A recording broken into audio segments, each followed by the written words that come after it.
Donc là, il y a une nécessité, c'est le premier point que je vais rappeler. Pour ceux aussi qui n'étaient pas là les 2 dernières années, c'est tout simplement de définir ce que c'était que l'hypermodernité et comment ça se caractérisait, et de quelle manière je le référence aussi ce terme, notamment là à travers une référence directe au travail de Gilles Lipovetsky sur l'hypermodernité. Donc ça, c'est le premier enjeu que je vais rapidement, euh, peut-être pas survoler, mais en tout cas rappeler aujourd'hui en posant la question justement de la place de l'objet dans l'hypermodernité, de ce que ça implique, ou en tout cas les implications que pour l'instant je vois dans mon questionnement. Ensuite, on verra un peu plus ce qu'il en est justement de l'objet, là pour le coup chez Freud, vraiment. C'est-à-dire de rappeler, parce que c'est une notion qui n'est pas si évidente que ça, contrairement à ce qu'on pourrait croire. L'objet, justement, même on le confond souvent avec la conception philosophique de l'objet, alors que l'objet, il a une portée conceptuelle relativement précise chez Freud, bien que multiple, mais quand même, c'est une multiplicité de significations et de portées conceptuelles qui ont une implication importante dans la métapsychologie qu'il développe. Donc ça, ce sera le deuxième point. Le troisième, là, on approfondira un peu plus l'enjeu de l'objet partiel et on commencera à voir un petit peu ce qu'il en est de l'utilité de l'emploi de l'objet A pour penser cette clinique hypermoderne. Mais évidemment, ce qui supposera, là, je vais y aller doucement. Je vais y aller doucement parce que c'était aussi un des objectifs de ce séminaire que de s'adresser à des gens qui n'étaient pas forcément familiers avec le corpus lacanien. Et d'ailleurs, oui, c'est ce qu'on voulait. On voulait que ce soit aussi une possibilité d'ouvrir à des concepts lacaniens pour aller vers la clinique et pour aussi aller vers une possibilité d'articulation et de dialogue entre les différentes références théoriques, entre différents champs aussi, que ce soit la philosophie et la psychanalyse pour ce qui me concerne. Donc ça, ce sera la troisième partie, peut-être un peu plus, peut-être, oui, enfin, en tout cas avec une part didactique, je crois. Euh, la quatrième consistera ou s'articulera autour d'un différentiel et d'une dialectisation entre l'objet A et puis l'objet transitionnel, pour essayer de voir jusqu'à quel point c'est des notions qui se recoupent.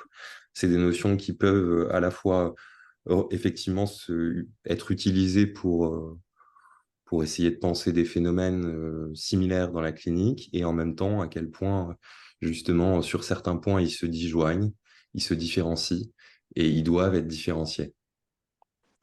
Le cinquième point touchera à une question qui peut-être est justement, là pour le coup, une question qui est centrale dans la clinique, qui est le rapport à l'objet total dans l'hypermodernité, c'est-à-dire finalement, c'est ce qu'on entend, je pense encore à une patiente aujourd'hui qui me parlait des applications Tinder et autres, des applications de rencontres, donc que c'est toute la question du choix d'objet chez Freud. Qu'est-ce que c'est que cet objet qui est entendu comme investi, et quelle est la place de cet objet et pourquoi et comment on l'investit? Donc c'est à la fois une question qui est très importante théoriquement et évidemment extrêmement importante cliniquement, et sur ce que ça induit par rapport à l'hypermodernité et puis aussi par rapport au numérique qui sous-tendent ces phénomènes. Ensuite, il y aura un sixième point qui sera consacré à la dialectisation, cette fois entre l'objet fétiche et l'objet relique. Donc où là, ce sera beaucoup plus une interrogation sur la dimension dépressive et mélancolique liée à la société hypermoderne. Le septième point sera consacré à ce qui en découle, ou ce qui en tout cas Marche pas, va marche en pas, découler, marche pas. Il n'y a pas de son. qui est, qui est l'objet prothétique, donc la prothèse. Euh, et à partir de la question de la prothèse, s'ouvrira une discussion, un commentaire du texte que peut-être certains d'entre vous ont déjà lu. Bon, il est sorti il n'y a pas longtemps, qui est le texte de Colette Solaire sur la toxicité. Donc la problématisation de la toxicité de l'objet dans l'hypermodernité. Enfin, si j'ai le temps, c'est un programme. Je terminerai par la question de l'objet phobique et de l'objet rien, donc qui reprendra certaines des hypothèses que Colette Solaire propose dans ce livre sur la toxicité. Et Voilà, c'est tout un programme, je vous avais prévenu. ce serait pas mal, Louis, même en fin de ton intervention, peut-être un petit quart d'heure, 20 minutes pour discuter ce que tu as pu avancer ce soir. Je sais pas ce que tu en penses, hein, mais pour... Oui, mais bien sûr, on aura, comme d'habitude, là, de toute façon, vers 22h, 22h15, dans ces eaux-là. Ça ne va pas durer pas Ouais, forcément ouais, plus. non, ouais, c'est juste pour qu'on gère le timing. Ouais. Oui, oui, bien sûr. Bah, on va faire comme d'habitude. Généralement, pour ceux, effectivement, tu as raison de le rappeler, Oui, pour oui, ceux non. qui ne sont pas forcément là les dernières années, généralement, on fait ça comme ça, c'est-à-dire que les séances, elles durent maximum 1h30. On essaye de faire 1 heure de présentation, trois quarts d'heure, 1 heure de présentation, des fois un peu plus. Et puis pour qu'il y ait 20 minutes de questions et puis on discute ensemble. Voilà. Tu as tout à fait raison de le rappeler.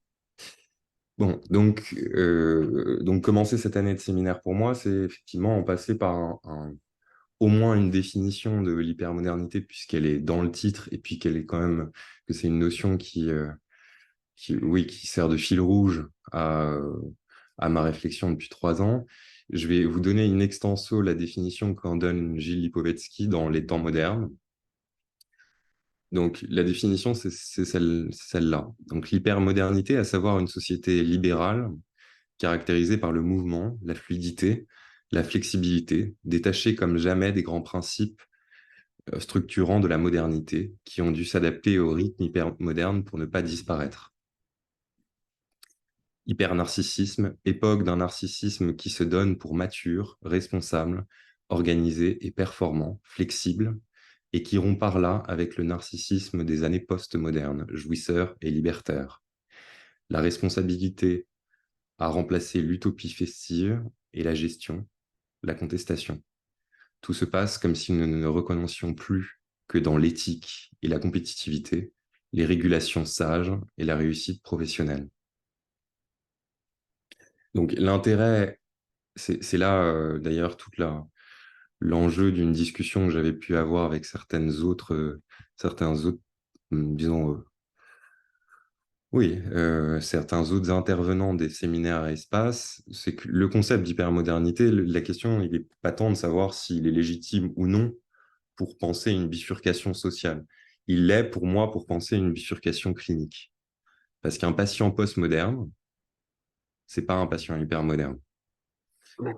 La réflexion qui était la mienne depuis 2 ans, ça a été de dire, bon, on a quand même des formes caractérisées d'organisation de la personnalité, certes, mais aussi de l'organisation du social, qui se traduisent à travers justement l'appréhension subjective dont témoignent les patients, qui relèvent de plus en plus d'une nécessité de s'auto-définir, de s'auto-réguler, de s'auto-engendrer à certains moments. Donc, ces phénomènes sociaux, évidemment, que ça indique, ils existent, le queer en étant un, bien sûr. Les phénomènes aussi entrepreneuriaux, ils existent aussi, justement, l'auto-entrepreneur en est une des figures telles que je l'avais interrogé l'année dernière. C'est-à-dire que on passe d'une époque qui est une époque contestatrice, c'est tout le principe justement du post-modernisme, à une époque qui ne se permet même plus d'être dans la contestation véritablement, puisqu'elle n'en est pas à cette possibilité d'intégrer la loi, elle est dans la nécessité de poser les fondements de ce qui va lui permettre de tenir debout. D'où ces phénomènes qui sont des phénomènes auto. Mm. Il me semble être vraiment amener des modifications extrêmement importantes dans la clinique, pour le coup.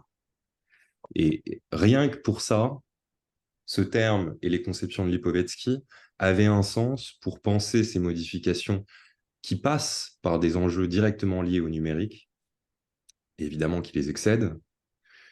Et rien que pour ça, c'est ce qui légitimait ce concept, sans rentrer nécessairement dans les débats dont on avait un petit peu parlé l'année dernière, qui touchent à la légitimité véritablement du concept d'hypermodernité pour penser une bifurcation de notre époque et de notre société, nos sociétés. Donc ça, c'est le premier point. Donc évidemment, dans ce contexte-là, qui est le contexte hypermoderne, la question qui va se poser, c'est justement le rapport qu'on a à l'autre. Ça, c'est ce dont on a un petit peu parlé aussi l'année dernière, notamment en faisant une petite boucle, en rappelant, en rappelant ou en montrant le schéma L de Lacan, en essayant d'interroger ce que ça pouvait être que ces positions d'altérité, la logique que sont celles du grand autre ou celles du petit autre. Bon, c'est-à-dire un rapport à l'autre qui, par rapport à ce paradigme de l'auto, des fois engendrement, mais de l'auto-positionnement, puisque là, on est dans la logique qui est celle de la logique imaginaire et la logique du social, bah, suppose quand même une interrogation qui est une interrogation importante.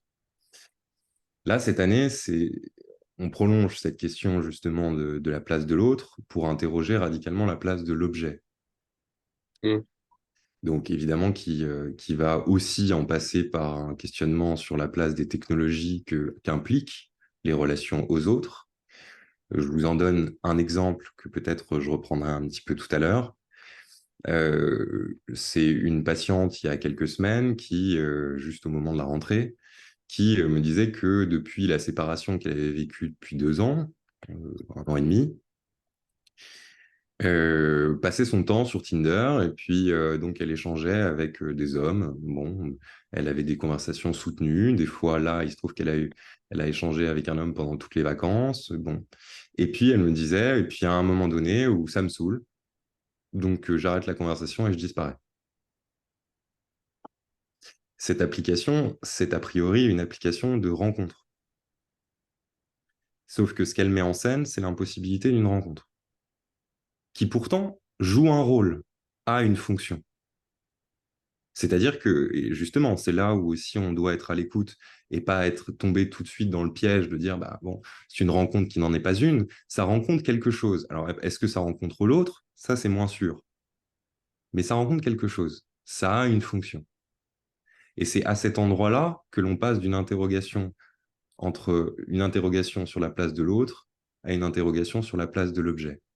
Qu'est-ce que c'est que cet objet qui est mobilisé à cet endroit-là et qui lui permet, quand elle rentre chez elle, de prendre son téléphone, d'aller sur l'application Tinder, de regarder le chat et puis d'écrire à quelqu'un qu'elle ne connaît pas vraiment, en fait, qu'elle n'a jamais rencontré, qu'elle rencontrera manifestement jamais, puisque ça n'a jamais été dans son intention, et lui raconter des trucs sur sa vie. Et puis de passer à l'autre, qu'elle a par ailleurs trouvé plutôt mignon, comme elle le disait elle-même, mais qu'elle ne rencontrera pas pour autant, c'est-à-dire que ça ne sera pas un critère pour amener les corps à se rencontrer et puis à se plaire éventuellement, mais juste, ça restera un critère pour entamer une conversation avec un inconnu, finalement, qui restera tout autant inconnu. Pourtant, ça a bien une fonction, et ça a une fonction pour elle. C'est là où est la place de l'objet dans l'hypermodernité. Comment, à un moment donné, cet objet qui devait s'inscrire dans un processus, c'est-à-dire qui devait être une étape à franchir, à dépasser ou qui permettait de construire le réseau vers l'autre, bah, finit par se réduire à lui-même. Et c'est précisément cette question-là que l'on va interroger par l'hypermodernité. Qu'est-ce que c'est que cette fonction de l'objet qui, par moment, se réduit à lui-même? Bon, donc là, ça nous donne une transition directe pour parler de la question de l'objet chez Freud. Pourquoi? Parce que commencer par définir l'objet en psychanalyse, c'est commencer un peu, là, on est au b.a.-ba, c'est-à-dire qu'on est au début, c'est que c'est commencer par rappeler que la définition qu'en donne Freud dans Pulsion et Destin des pulsions, donc de 1915, c'est que l'objet, on se souvient, les 4 caractéristiques de la pulsion, c'est-à-dire la source, le but, l'objet, et puis la poussée. Donc, l'importance de ce que pose Freud là à travers ces 4 caractéristiques, c'est qu'évidemment, l'objet n'est pas le but. Le but étant pour Freud la satisfaction. Ce qui donne à l'objet une valeur contingente, c'est son terme. C'est-à-dire l'objet n'est pas a priori nécessaire pour la satisfaction. En soi, ça correspond exactement à ce que je viens de vous dire. C'est-à-dire qu'a priori, justement, ça n'est qu'une étape. Ça n'est qu'une étape au regard de la pulsion, c'est-à-dire par rapport à un but qui est celui de la satisfaction. Ça, c'est la première chose. C'est un rappel qui est important puisque dans la continuité et dans la suite de l'article Pulsion et destin des pulsions, Freud détermine plusieurs stades, le stade narcissique et puis notamment le stade de l'objet, justement, à proprement dit. C'est-à-dire que à un moment donné, à travers toute la dimension développementale qu'il élabore à ce moment-là, on passe d'une position qui est une position auto-érotique, conservatrice, auto-conservatrice, à une position ouverte sur le monde extérieur, qui donne une place aux éléments du monde extérieur et qui, à un moment donné, constitue et organise des investissements dits d'objets. Donc, l'objet, il se situe dans une continuité du rapport du corps au monde extérieur. C'est une chose qui est très importante parce qu'une fois qu'on s'est appuyé sur ces paradigmes-là, c'est-à-dire celui de l'auto-érotisme, celui du narcissisme éventuellement, celui de l'objet et du stade qu'il décrit dans Pulsion et Destin des pulsions, là, l'enjeu, il va falloir revenir à quelque chose de très simple. C'est comment, à partir d'une position qui est une position auto-centrée sur le corps et les excitations et finalement le peu de stimuli qui viennent, on va progressivement étendre à travers une faculté qui sera une faculté d'appréhension, et comment, à un moment donné, cette faculté d'appréhension d'un ensemble de plus en plus grand va nous mener vers une appréciation de la réalité extérieure. Donc, dans la logique, vous passez d'une situation qui est auto-érotique, où ce qui existe pour vous ne sont pas des objets, ce sont des zones érogènes. C'est-à-dire que c'est par votre corps ou c'est par le corps de l'enfant qu'il accède directement à la satisfaction. Donc, l'objet, parler d'objet ici, ce serait déjà parler d'un intermédiaire qui serait pas assez abouti. L'objet relève justement d'une construction qui suppose, un tant soit peu, ça c'est ce qu'on interrogera par la question de l'objet ensuite, une représentation. Donc, fondamentalement, à cette étape-là, on a surtout un rapport entre des zones érogènes et une satisfaction. Ensuite, va se produire, et c'est ça qui nous amène à la question de l'objet partiel. L'objet partiel en lui-même, ce n'est pas un concept freudien. Ça, vous le savez, l'objet partiel, Freud parle de pulsion partielle, il ne parle pas d'objet partiel. La pulsion partielle, elle vient principalement de Mélanie Klein, qui la reprend allègrement, et dont elle... donc, disons, la construction du concept d'objet partiel vient directement de l'influence de Karl Abraham, qui s'est beaucoup plus clairement et beaucoup plus conceptuellement intéressé à cette question du partiel et des pulsions partielles, telles que Freud, en fait, l'esquisse dans Pulsion et Destin des pulsions, et puis l'aborde de temps en temps. Mais il n'en fait pas un cas majeur, ce qui est le cas d'Abraham.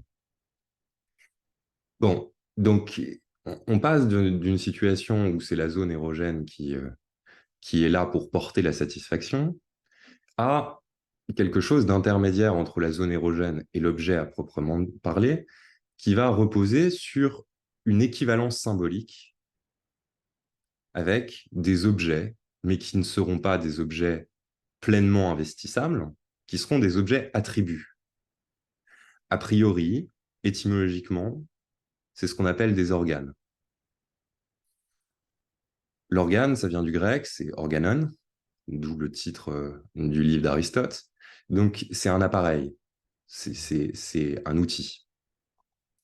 Donc, de dire qu'on passe d'une zone érogène à un organe, c'est dire qu'on passe d'une zone qui a une capacité excitatoire à une zone délimitée auquel est corrélée une fonction spécifique. C'est très important, ça.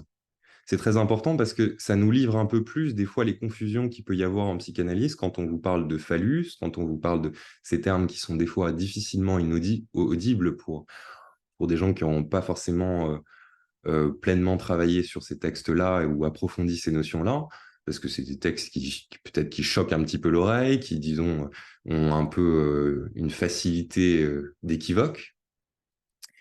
En l'occurrence, quand il est parlé, quand il est dit que quelque chose relève du phallus ou du phallique ou alors de l'anal ou alors de l'oralité, ce qui est dit, c'est qu'il y aurait des organes privilégiés qui instituerait donc, là pour le coup, un rapport entre une zone érogène et puis une fonction qui serait corrélée. C'est la différence qu'il y a entre la zone érogène et l'organe.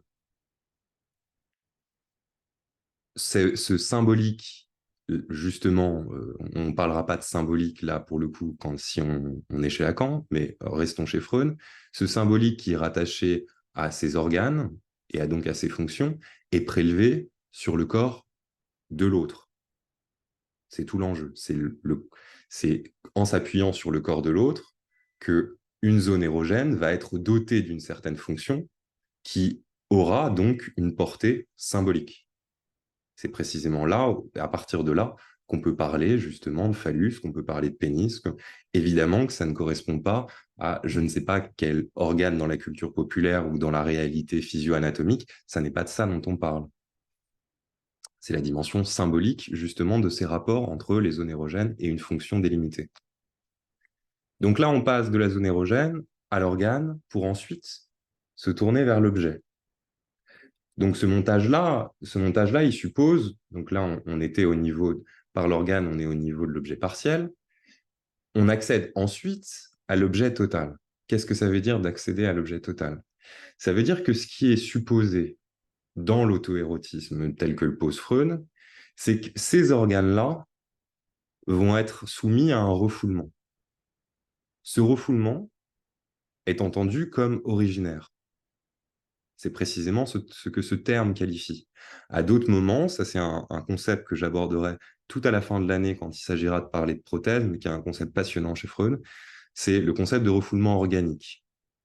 C'est un concept qui traîne dans l'œuvre freudienne, de mémoire, il y a deux occurrences. Il y a une occurrence dans les lettres à Fliss, que vous retrouvez dans la naissance de la psychanalyse, et puis il y en a une autre occurrence qui se trouve dans le malaise dans la civilisation, où il est question justement de comment s'instituent les règles sur Moïque, et comment ces refoulements civilisationnels se sont construits sur un refoulement en fait, de fonction du corps, qui relève justement d'un certain type de refoulement spécifique qu'il appelle refoulement organique. Bon, ça, on verra ça plus tard quand il s'agira de parler ou de questionner la place de la prothèse dans l'hypermodernité. Pour l'heure, ce qu'on peut se dire, c'est donc qu'on a une zone érogène, on a ensuite un organe qui est donc ici assimilable, ou en tout cas qui questionne la place de l'objet partiel, et que cet objet partiel est donc refoulé, et c'est ce refoulement qui donne lieu, à travers l'après-coup pubertaire, c'est bien, si vous vous souvenez, c'est le dernier chapitre des 3 essais sur la théorie sexuelle, donc 1905-1925. L'intérêt des 3 essais sur la théorie sexuelle, c'est aussi son désavantage d'une certaine manière, c'est que ça balaye large en termes de dates et d'évolution de la pensée de Freud, 1905-1925.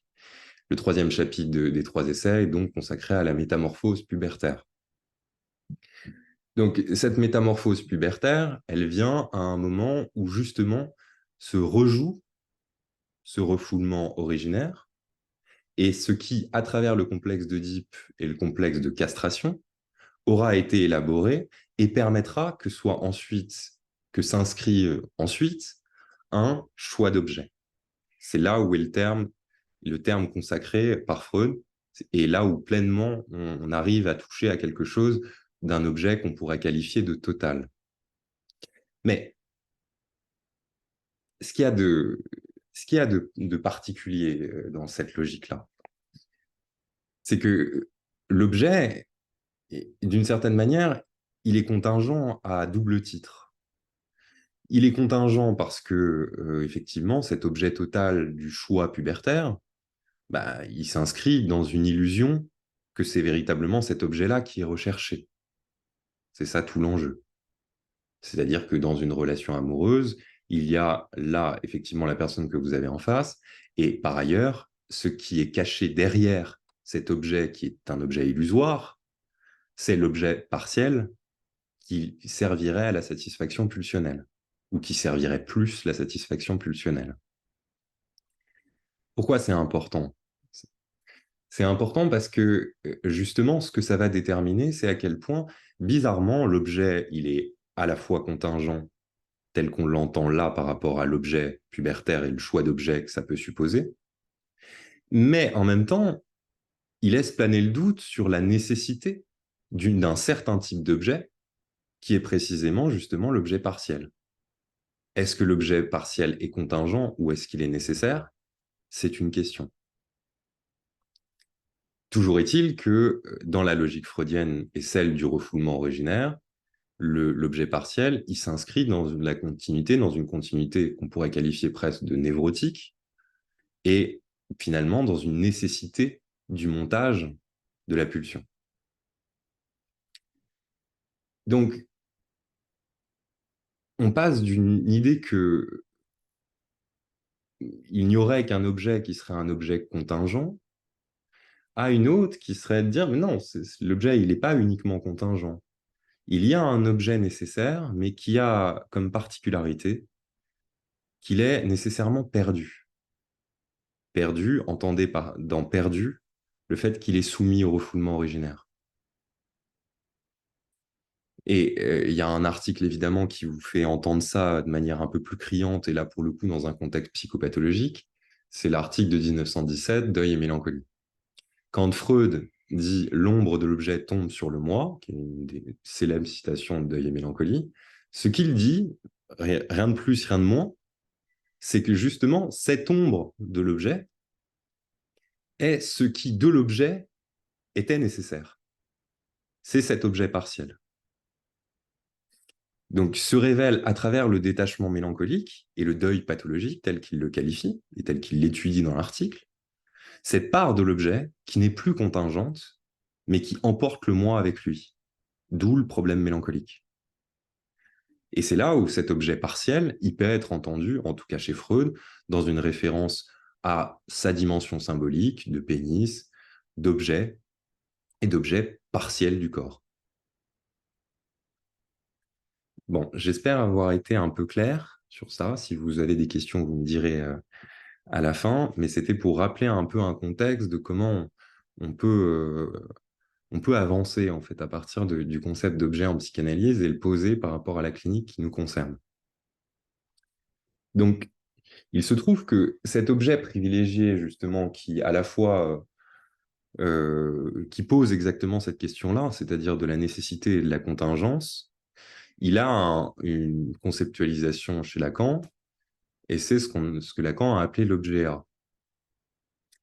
Là, la difficulté pour moi, ça va être d'essayer, sans être trop exhaustif, de vous raconter un petit peu, comme si c'était une petite histoire, je vais essayer,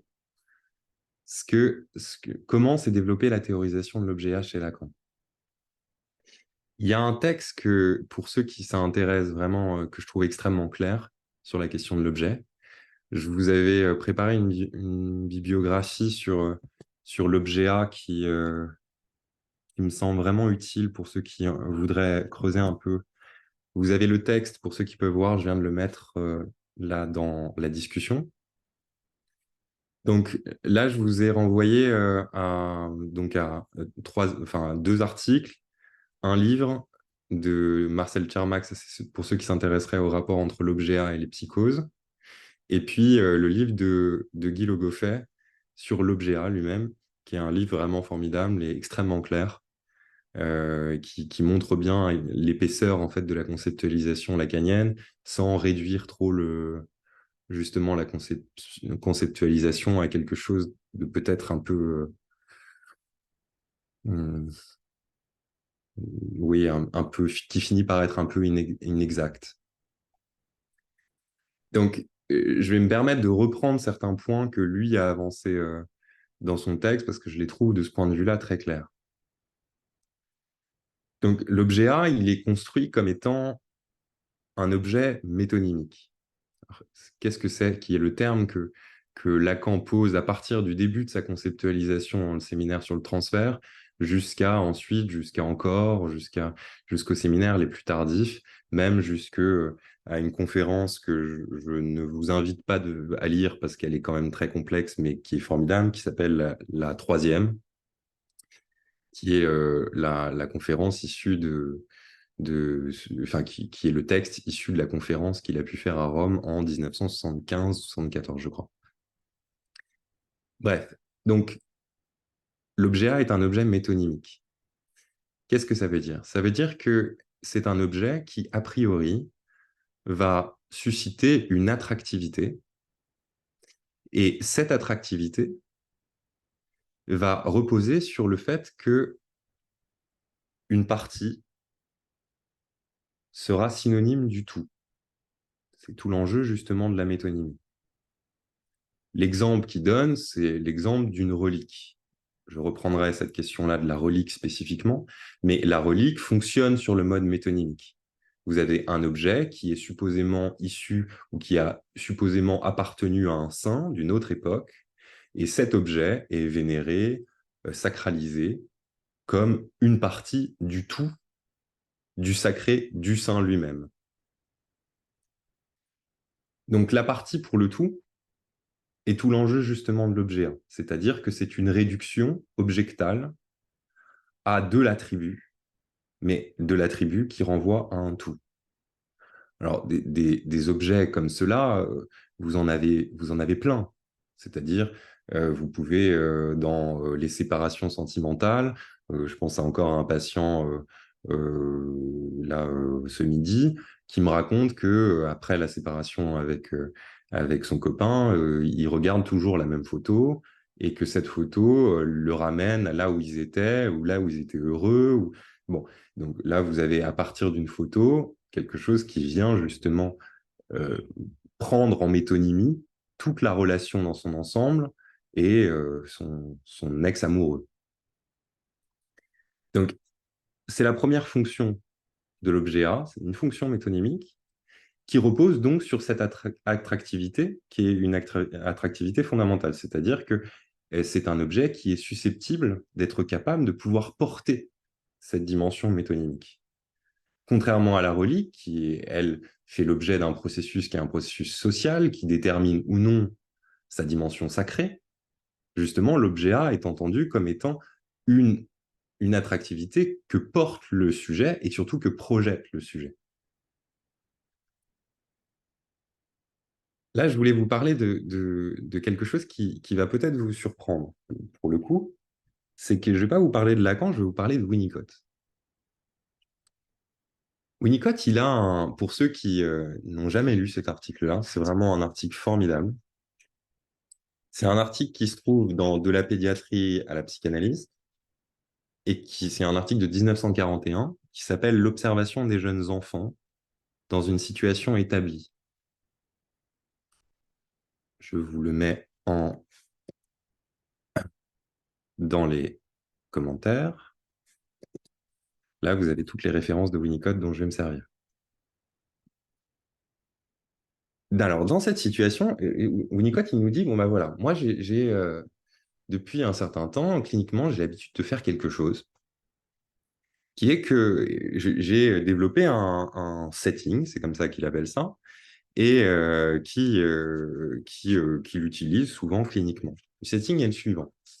Donc, quand il accueille, lui, il parle de la mère. Lorsqu'il accueille la mère et puis l'enfant, il laisse rentrer la mère et l'enfant dans le bureau, et lui est derrière son bureau, et il a pris soin de mettre sur le bord du bureau une petite spatule brillante.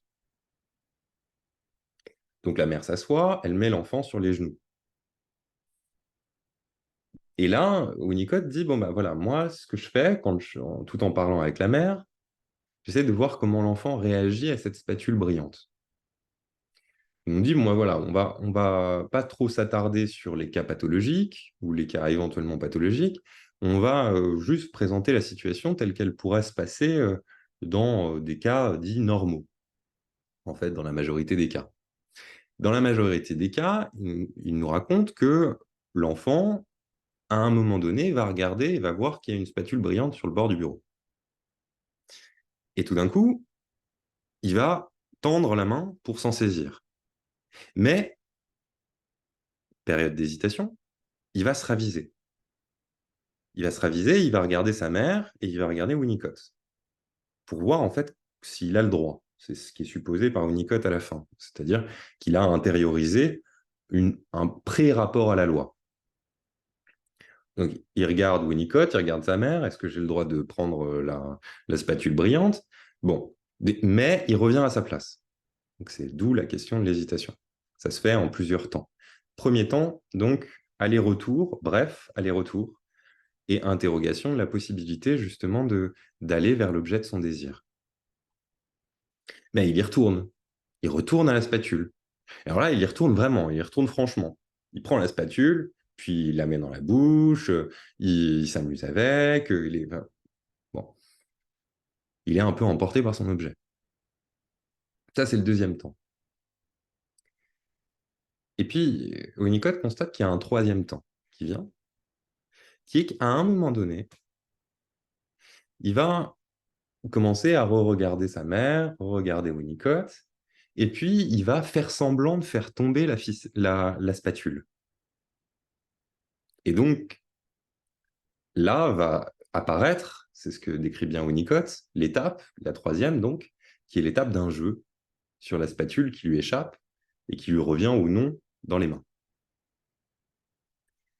Donc, si on prend cet exemple-là pour parler de ce que c'est que l'objet 1, on verra ensuite si on a le temps, parce que je vois que l'heure tourne.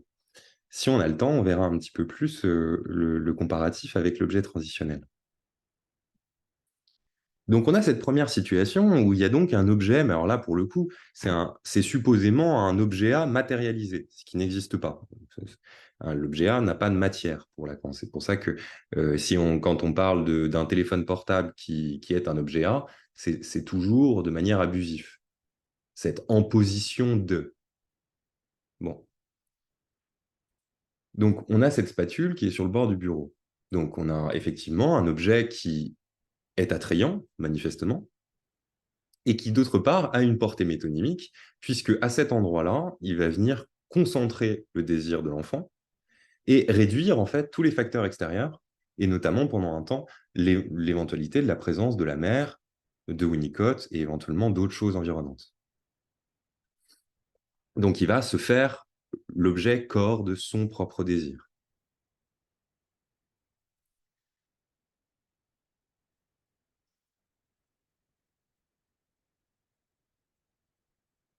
La situation qui est posée dans la période d'hésitation par Winnicott, c'est une situation où l'enfant, par ce rapport à l'objet, va venir mettre en scène la séparation qui est intrinsèque au désir lui-même. Qu'est-ce que ça veut dire? Ça veut dire qu'il se laisse emporter vers la spatule, mais que le corollaire et la conséquence directe de cet emportement va être que justement, il va s'éloigner de la mère. Et c'est ce qui va se passer dans le troisième temps, où il va descendre des genoux de sa mère et commencer à faire tomber la spatule et de jouer avec. Donc, c'est un moment qui est un moment dramatique, en fait, tel que le pense Winnicott, parce que c'est un moment aussi où l'objet du désir va venir révéler la séparation. Là, on est dans quelque chose qui rapproche beaucoup l'objet transitionnel et l'objet A.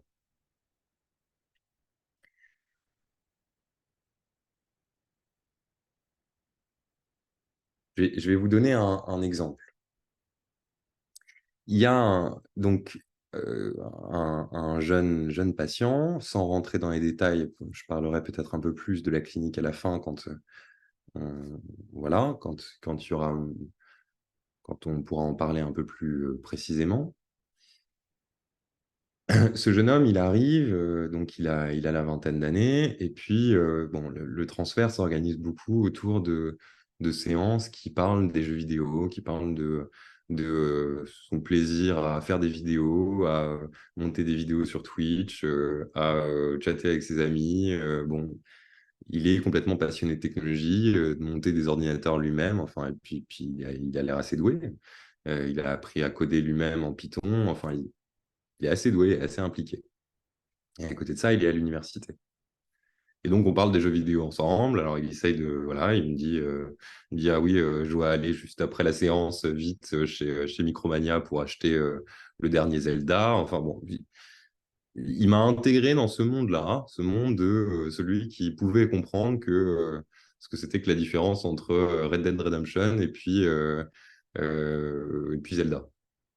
Bon, des jeux différents, ou League of Legends, et ainsi de suite. Donc, on parle un peu lors d'une séance de à quand ça remonte, en fait, les jeux vidéo. Et en fait, les jeux vidéo, ça remonte justement à la période de latence, pour lui.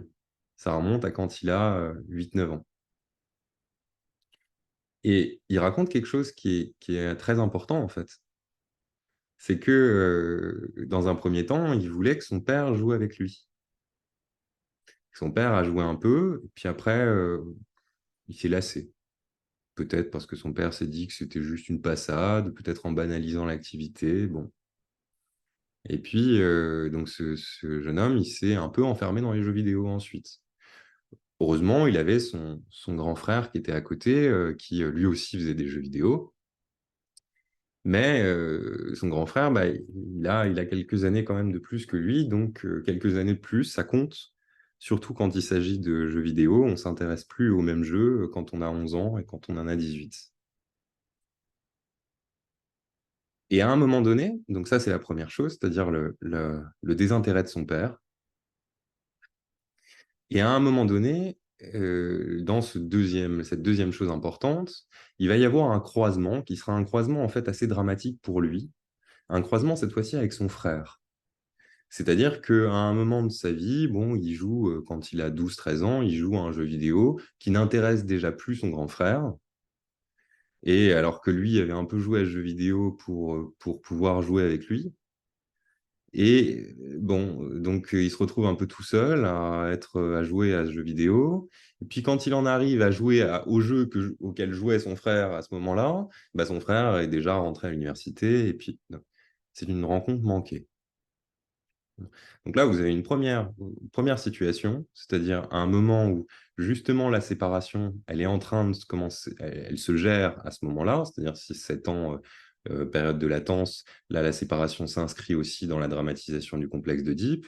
Il y a une proposition qui est une proposition aussi identificatoire au père, qui est faite, qui échoue en fait à cet endroit-là, qu'il rabat sur la position du semblable lié au frère, et qu'il n'arrive jamais totalement à mettre en place. C'est précisément sur ces étapes-là que le transfert a pu se construire, c'est-à-dire de réparer quelque chose, justement, de cette tiers-sérisation, aussi bien à travers son père qu'à travers son frère, qui n'a jamais véritablement pu prendre sa place jusque-là. Bon, et vous voyez bien, c'est ça qui est aussi passionnant, c'est que ça fait 2 ans qu'il vient. Après 2 ans à parler de séances sur les jeux vidéo et ainsi de suite, alors qu'il était parti un peu en disant bon, bah, moi, je veux travailler dans les jeux vidéo, je veux peut-être en faire, je veux peut-être, je ne sais pas quoi, je veux peut-être vivre en tant que youtubeur, enfin, ainsi de suite, alors qu'il est à l'université. Tout d'un coup, il arrive, c'était l'année dernière, et puis il me dit vous savez pas quoi, j'ai eu 20 en maths.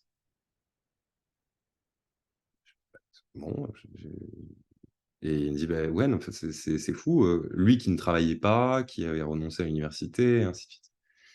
Et donc, progressivement, pendant l'été, s'élabore le fait que, bah, en fait, il aime bien l'université, que c'est plutôt pas mal. Et en septembre, je lui dis, bah, bon, on parle un petit peu de ses vacances qu'il avait fait, et puis on parle notamment des jeux vidéo. Il me dit, ah non, non, voilà, j'ai plus le temps de jouer, ou je joue beaucoup moins. Et, pourquoi? Il dit, non, non, mais ça m'intéresse vraiment ce que je fais cette année, et ainsi de suite. Et donc là, vous avez exactement la fonction justement de cet objet qui est un objet qui va servir d'intermédiaire et qui finalement en attend d'une identification qui est pour le coup là une identification très paternelle. Dès que cette identification elle se met en place, en l'occurrence aussi autour de la question de l'université, de la perspective professionnelle que ça pourrait engager pour lui, et puis de ses capacités intellectuelles aussi, bah, les jeux vidéo passent en arrière-plan, précisément parce qu'il en a moins besoin. Donc l'objet A, il est là justement, certes dans une brillance objectale, c'est-à-dire que c'est la spatule, mais le risque, et c'est ça toute l'importance de ce que raconte Winnicott, c'est surtout de ne pas réduire le désir de l'enfant à cette spatule brillante. C'est-à-dire qu'il est là pour faire un objet de passage. Bon, là, on est vraiment dans l'objet transitionnel, mais surtout, si on se place du point de vue là, de la conceptualisation de l'objet A, on est dans une illusion que la spatule sera l'objet de la satisfaction. C'est-à-dire que sera, dans les termes de Lacan, l'objet du désir. L'objet A est et n'est pas l'objet du désir. Il l'est d'un point de vue inconscient, mais il ne rejoint aucune matérialité. C'est bien tout l'enjeu.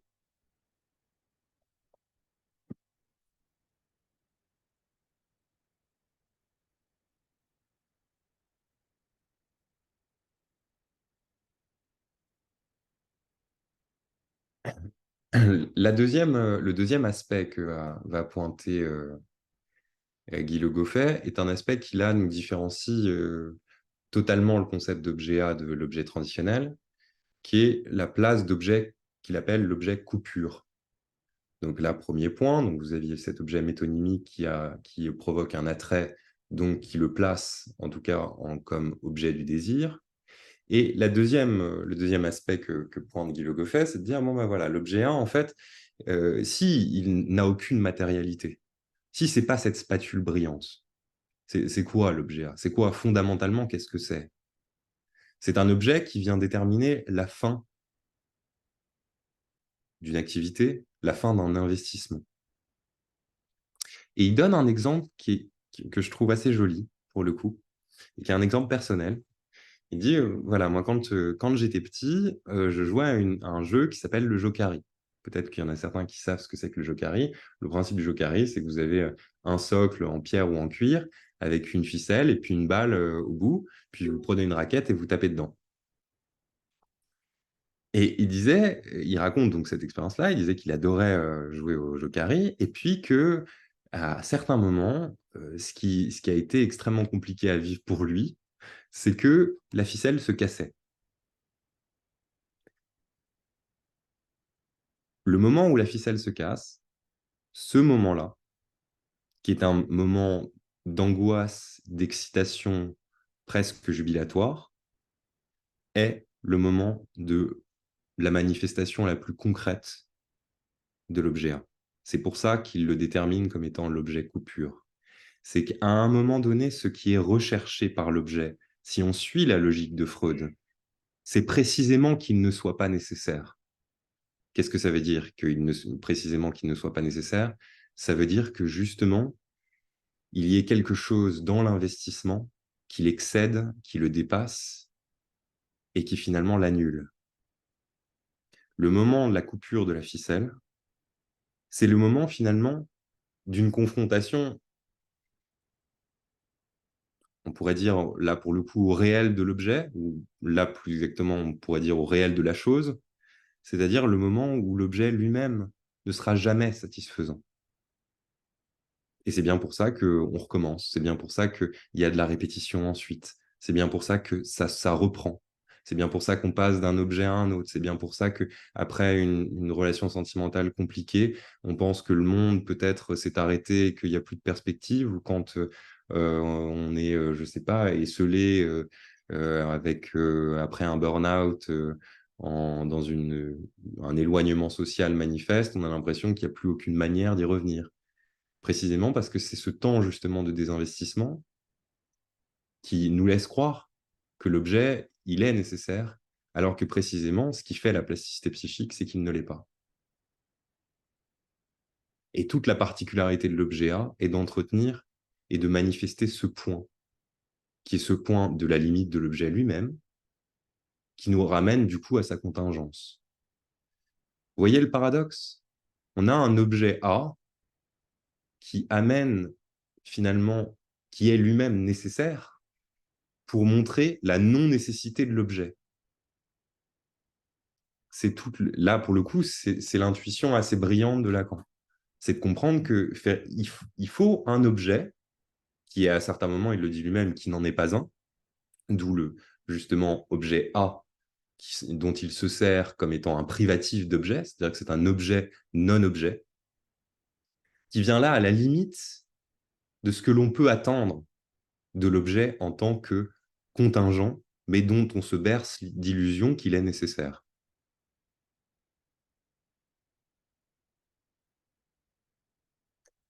J'ai un exemple clinique qui vient reprendre aussi ça, cette question-là. C'est bon, depuis, je pense, comme beaucoup d'entre vous, depuis un certain nombre d'années, je fais des séances en visio et des thérapies en visio. Et régulièrement, il y a un patient où il y a toujours quelque chose qui cloche. La connexion est instable, il y a l'image, elle est tout d'un coup, elle est floutée, à un moment, on ne le voit pas. Et alors, il y a aussi ces moments de presque jeu. Je vous appelle, vous m'appelez, on se rappelle en même temps, on va par WhatsApp, on va par FaceTime, on va par je ne sais pas quoi. On en arrive, c'est le chat et la souris. Ce jeu-là, et ce jeu lié à la connexion, là, on est vraiment, c'est presque littéral comme réflexion. C'est que c'est véritablement la connexion qui tient la relation. Et ce moment d'évanouissement, pour le coup, de la connexion, c'est ce moment de manifestation de l'objet.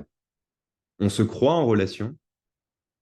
Là, en l'occurrence, on se croit il y en a un qui parle et puis qu'il y a l'autre qui écoute, qu'il y a éventuellement un dialogue. Et puis tout d'un coup, on est suspendu à un petit grésillement, à une image qui se floute, à une image qui s'arrête. Et on se dit, bah, ça tient un peu de choses, en fait. Ça tient un peu de choses, c'est ça l'objet. C'est cette modalité justement d'appréhension de l'objet lui-même que l'on a refoulé. Parce qu'on ne peut pas l'avoir tout le temps dans la figure. On ne peut pas tout le temps, quand on joue au Jokari, se dire « et si la ficelle elle se casse ?» C'est pas vivable de vivre dans un monde comme ça. Si on vit dans un monde comme ça, c'est vivre dans un monde vraiment, là pour le coup, où l'angoisse dont il s'agit, c'est une angoisse du réel. L'objet A, il a cette valeur-là.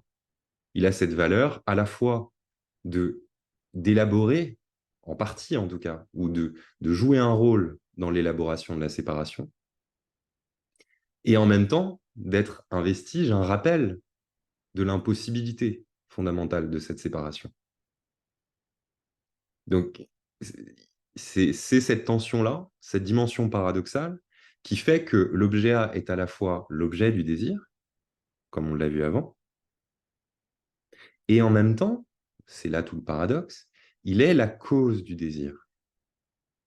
Il est la cause du désir, puisque dans l'exemple du Jokari, bien sûr qu'on ne va pas vivre suspendu, appendu à l'idée que la ficelle, elle peut se casser à tout moment, bien sûr.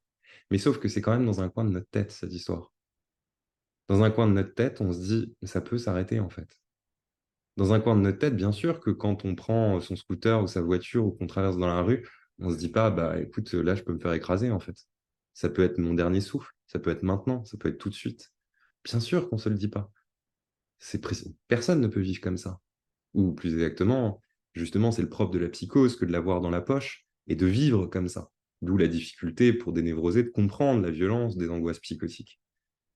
Mais justement, là, ce qui est en jeu, c'est de pouvoir le refouler. Pouvoir se dire, bah, il y a de la connexion, justement. Il y a quelque chose qui me relie aux objets, il y a quelque chose qui me relie aux autres. Que tout n'est pas forcément évanescent. Et pourtant, une des propriétés, notamment de ces objets, justement, de l'hypermodernité, là, pour le coup, de la cybermodernité, c'est nous faire beaucoup plus sentir à la fois la puissance du déni de séparation qu'il peut y avoir grâce à ces objets. J'appelle n'importe qui à n'importe quelle heure, je peux joindre n'importe qui, n'importe où, évidemment.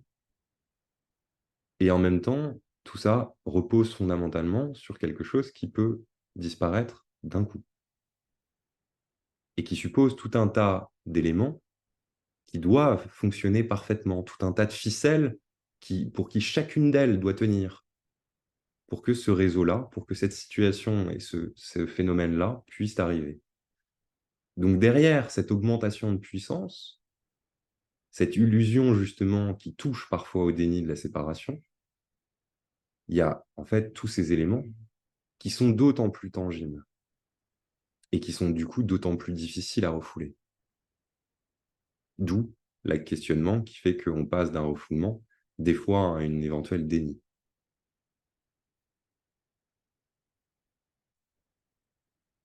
Bon, la particularité, je vais juste aller un tout petit peu plus terminer sur la question de l'objet A pour aujourd'hui, parce que je vois qu'il est presque 10. Donc, l'objet A, finalement, il a comme, donc je vous disais, objet cause du désir et objet du désir. Donc, objet cause du désir, là encore, parce que c'est lui qui alimente cette possibilité, dans la logique et puis dans la conceptualisation lacanienne, de soutenir un fantasme qui va être organisationnel et organisateur du rapport à l'objet et à l'autre. Donc, cause du désir, objet du désir. Cet objet A, fondamentalement, correspond au paradigme dont on a parlé un tout petit peu avant, qui est le paradigme de l'objet perdu chez Freud. C'est-à-dire que précisément, c'est un objet qui, heureusement, est refoulé.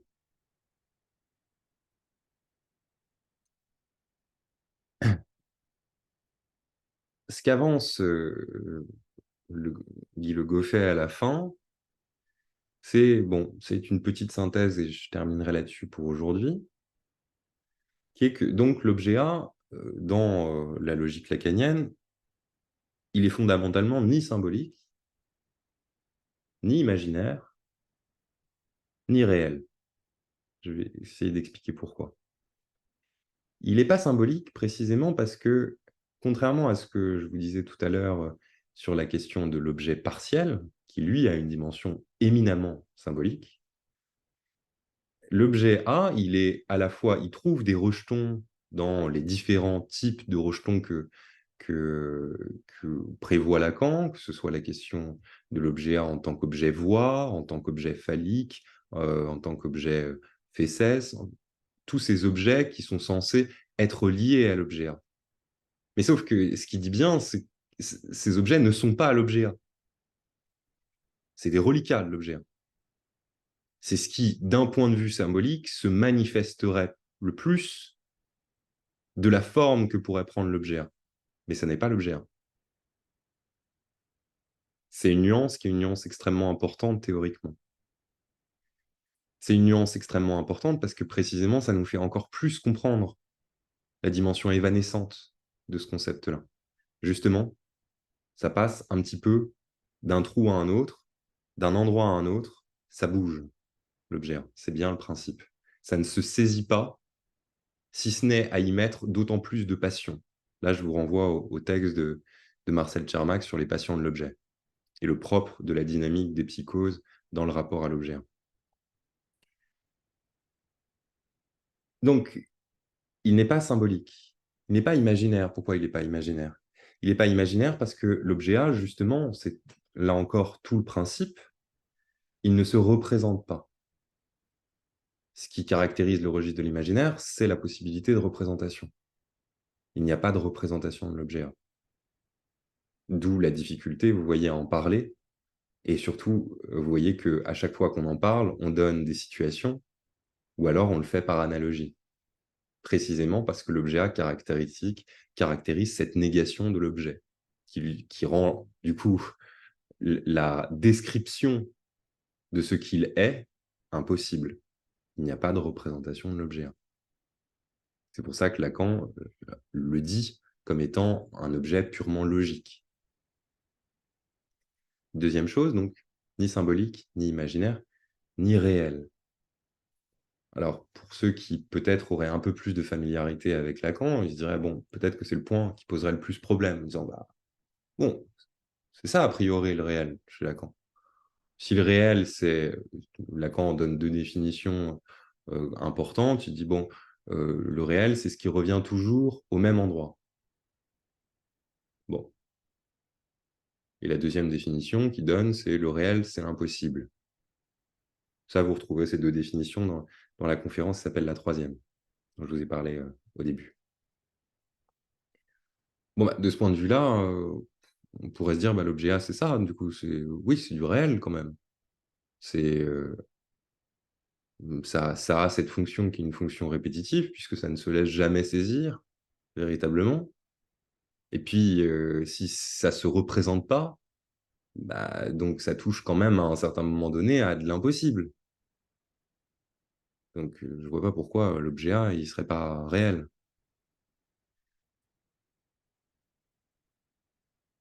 Le problème de Lacan, c'est ça qu'il avance dans la troisième, c'est de dire l'objet A, il n'est pas réel. L'objet privilégié du réel, c'est la chose. Ce n'est pas l'objet A. L'objet A, il est au milieu. Il est au milieu du symbolique, de l'imaginaire et du réel. Il est au milieu du nouage. Précisément pour tout ce que je viens de vous dire. C'est-à-dire que l'objet A, si on le prend par le bord du symbolique, eh bien, évidemment, c'est là où il a effectivement un lien avec ces objets partiels dont je vous parlais. Mais c'est dans le rapport au symbolique. Mais il ne s'y résume pas. Il n'est pas exclusivement symbolique. De la même manière, à l'imaginaire, comme je viens de vous le dire, bah oui, bien sûr qu'il entretient ma capacité et ma possibilité de faire des analogies, de construire des représentations, et des représentations qui vont amener, du coup, et qui vont révéler une structure de fantasme. Donc, il est là à la base. Donc, évidemment, qu'il a une part qui est une part imaginaire. Mais, et par ailleurs, il est, comme la chose, un produit qui chute, lié au réel, et donc il partage une partie avec précisément le réel lui-même. Donc il n'est ni le réel, là on pourrait dire, il n'est ni le réel totalement, ni le symbolique totalement, ni l'imaginaire totalement. Il est à la fois au carrefour de ces trois registres. Voilà, je vais m'arrêter là-dessus pour aujourd'hui. Peut-être qu'on peut arrêter, peut-être arrêter l'enregistrement là-dessus.